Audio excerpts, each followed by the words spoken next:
మలి జాబితా ఆశావహులు చంద్రబాబును కలుస్తున్నారు. మాజీ మంత్రి గుమ్మనూరు జయరాం చంద్రబాబును కలిశారు. గుంతకల్లు స్థానం ఆశిస్తున్నారు గుమ్మనూరు జయరాం. మరోవైపు కళా వెంకట్రావుకు కూడా చంద్రబాబుతో భేటీ అయ్యారు. ఎచ్చర్ల స్థానంపై చర్చించారు. సోమిరెడ్డి చంద్రమోహన్ రెడ్డి కూడా చంద్రబాబును కలిశారు. సర్వేపల్లి స్థానంపై చర్చించారు.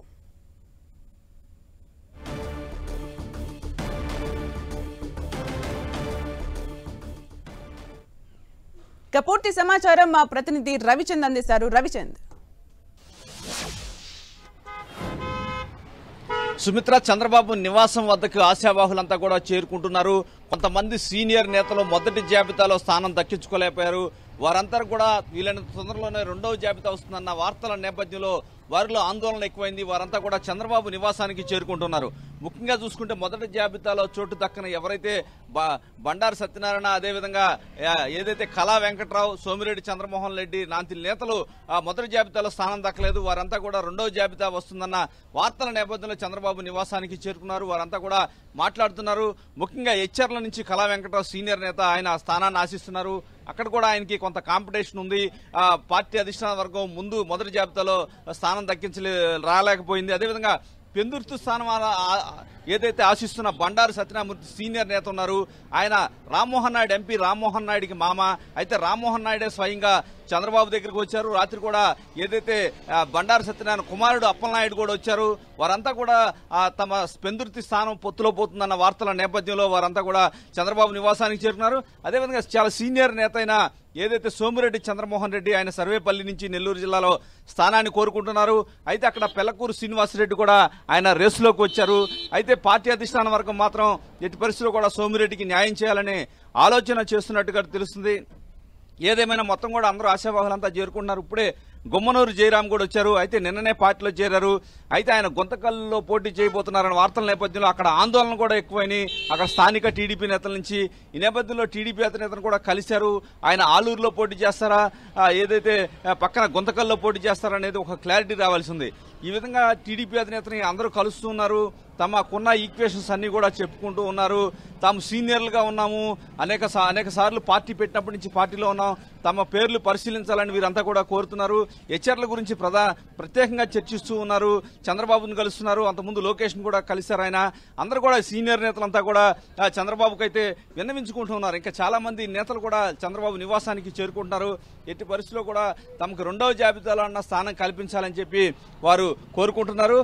ఏదైతే సోమిరెడ్డి కావచ్చు, కళా వెంకటరావు, వీరిద్దరూ పార్టీకి చాలా సీనియర్ నేతలు, బండారు సత్యనారాయణమూర్తి, వీరి ముగ్గురు విషయంలో పార్టీ కూడా కొంత చూడాల్సిన అవసరం ఉందని నేతలైతే కోరుతున్నారు. ఏదేమైనా చంద్రబాబుతో వీరంతా కూడా చర్చిస్తున్నారు. చంద్రబాబు మాత్రం వీరందరినీ కూడా కొంత సమయం పరుచుతున్నారు. ఎందుకంటే ఢిల్లీ వెళ్ళొచ్చాక కానీ కొంత క్లారిటీ వచ్చే అవకాశం లేదు. బీజేపీ కూడా ఉంటుంది కాబట్టి పొత్తులో వారి స్థానాలను కూడా ఒక క్లారిటీ రావాల్సి ఉంది. అప్పుడు మాత్రమే రెండవ జాబితా క్లారిటీ వస్తుందని చంద్రబాబు వీరికి నచ్చ చెప్తున్నారు. ప్రస్తుతానికైతే వీరంతా కూడా నివాసంలోనే ఉన్నారు. సుమిత్ర, అలాగే రవిచంద్, మొదటి జాబితా విడుదల చేసినప్పటి నుంచి కూడా టీడీపీలో చోటు చేసుకున్న పరిణామాలు, ఢిల్లీ వెళ్ళొచ్చిన తర్వాత పొత్తులపైన క్లారిటీ వచ్చిన తర్వాత లిస్ట్ రాబోతున్నట్టుగా తెలుస్తోంది. మరి ఆశావహుల పరిస్థితి ఏంటి? అట్ ద సేమ్ టైం సామాజిక సమీకరణాలు, సీనియారిటీ ఇవన్నీ కూడా పరిగణలోకి తీసుకున్న తర్వాత నెక్స్ట్ లిస్ట్ ముఖ్యంగా దేనిపైన కాన్సన్ట్రేట్ చేసే ఛాన్స్ ఉంది? అంటే సుమిత్ర, మొదటి విడతగా కూడా వీరికి సర్వే రిపోర్టులు, అంటే చంద్రబాబు గతంలోనే చెప్పారు 1 కోటి మందికి పైన అభిప్రాయ సేకరణ చేశాం, దానిలో ఆధారంగానే టికెట్ల కేటాయింపు జరుగుతుందని చెప్పారు. దానిలో భాగంగానే టీడీపీ నుంచి మొదటి జాబితాలో 94 స్థానాలు కేటాయించారు. అయితే కొంతమంది సీనియర్లు ఏదైతే చూస్తే కనుక కళా వెంకటరావు కావచ్చు, బండారు సత్యనారాయణ కావచ్చు, సోమిరెడ్డి కావచ్చు, ఎర్రపతినే శ్రీనివాసరావు కావచ్చు, చింతమనేని ప్రభాకరు, గోరంట్ల బుచ్చి చౌదరి లాంటి కొంతమంది నేతలు ఉన్నారు. వీరిలో కొన్ని చోట్ల పొత్తులో భాగంగా సీట్లు వ్యవహారం కొంత ఉంది. కొంత ఏదైతే వీరి రిపోర్ట్స్ కొంత వెనకబడి ఉన్నారనే పేరుతో కొంత అయితే కనిపిస్తుంది. స్థానికంగా ఉన్న నేతలను కలుపుకోవాలనే అంశాలు కూడా వీరికి కనిపిస్తున్నాయి. ప్రస్తుతానికైతే వీరంతా కూడా సెకండ్ ఫేజ్ ఎప్పుడు, రెండవ లిస్ట్ ఎప్పుడు వస్తుంది, ఆ జాబితాలో తమకి స్థానం దక్కుతుందని వీరంతా కూడా ఆశిస్తూ ఉన్నారు. దానికోసం వెయిట్ చేస్తున్నారు. అయితే టీడీపీ అధినేత మొత్తానికి పొత్తుల విషయంపై ఇంకా బీజేపీ విషయంలో క్లారిటీ రానప్పుడు రెండవ జాబితాని రిలీజ్ చేయాలని భావించినప్పటికీ ఏదైతే బీజేపీ హైకమాండ్ నుంచి పిలుపు వచ్చినట్టు సమాచారం వస్తుంది. చంద్రబాబు రేపు ఉదయం ఢిల్లీ వెళ్లబోతున్నారు. ఢిల్లీ వెళ్లి బీజేపీ అధిష్టాన వర్గంతో మాట్లాడి ఏదైతే బీజేపీ సీట్లకు సంబంధించి ఒక క్లారిటీ వచ్చిన తర్వాత చంద్రబాబు కావచ్చు, పవన్ కళ్యాణ్ కావచ్చు రెండవ జాబితాను రిలీజ్ చేసే అవకాశం ఉంది. ఇప్పుడు వరకు కూడా పవన్ కళ్యాణ్ కూడా చంద్రబాబుతో చర్చించారు. రెండవ జాబితాలో జనసేన నుంచి ఎన్ని సీట్లు ప్రకటించేయాలి, టీడీపీ నుంచి ఎన్ని ప్రకటించేయాలి అనేక అంశాలు, సీనియారిటీని పరిగణలో తీసుకోవాలి, అక్కడ రిపోర్ట్స్ ఏంటి, అక్కడ ఆల్టర్నేటివ్ నాయకత్వం, అవతల పార్టీలో ప్రత్యర్థి పార్టీలో ఎవరు నాయకత్వం వహిస్తున్నారు, ఒకవేళ కనుక వీరికి సీట్ ఇస్తే ఎవరన్నా వ్యతిరేకించే అవకాశం ఉందా, ఇవన్నీ అంశాలు కూడా బేరోజు వేసుకుంటున్నారు. ఎట్టి పరిస్థితిలో కూడా సీనియర్స్ ని తగిన గౌరవం ఇస్తామని చెప్తున్నారు.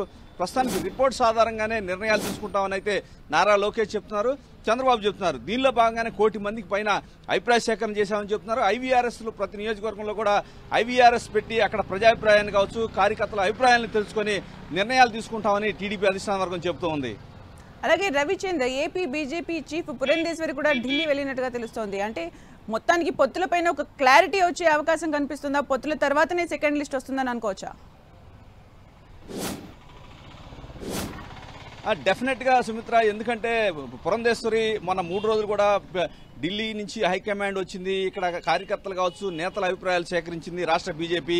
ఆ తర్వాతే పురంధేశ్వరి ఆ రిపోర్ట్స్ అన్ని తీసుకుని ఢిల్లీ వెళ్లి హైకమాండ్ కలుస్తున్నారు.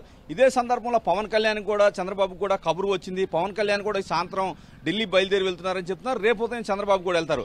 ఢిల్లీలో బీజేపీ పొత్తుకు సంబంధించి ఒక క్లారిటీ వచ్చిన తర్వాత సీట్ల సర్దుబాటుకు సంబంధించి చర్చలు తర్వాత జరుగుతాయి.